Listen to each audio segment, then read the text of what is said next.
Hai, Assalamualaikum. Korang perasan tak ada tauke besar pakai kereta mewah, jalan sana sini, pergi melancong, tapi entah macam mana peratusan dia bayar cukai kadang-kadang lagi rendah daripada korang yang makan gaji. Bunyi macam tak adil kan? Okey, biar saya bongkarkan. Ini bukan ladui cukai tau. Ini dipanggil tax planning. Yang sah di sisi undang-undang.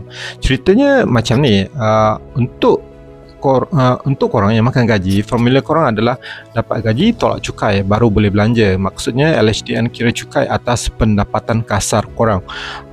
Tapi untuk tauke yang ada syarikat macam sendirian berhad, formula diorang terbalik. Diorang guna dia dapat untung, belanja dulu, baki tu baru dia kena cukai.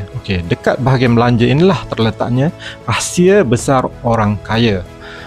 Beli laptop baru, masuk perbelanjaan syarikat. Belanja klien makan mahal, entertainment dekat hotel, perbelanjaan syarikat. Beli kereta, minyak tol, bil telefon. Kalau digunakan untuk bisnes, semua tu tolak siap-siap dari untung syarikat.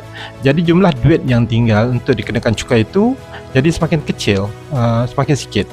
Tambahan pula, kadar cukai untuk small medium enterprise jauh lebih mesra berbanding cukai individu yang golongan berpendapatan tinggi. So, korang tak payah jadi jutawan pun nak guna kelebihan ni. Kalau korang ada buat side income, daftar je syarikat dan mula uruskan duit macam tauke besar. Nak saya share macam mana nak mula? Komen sendirian berhad kat bawah dan tekan butang follow Findoc sekarang. Assalamualaikum.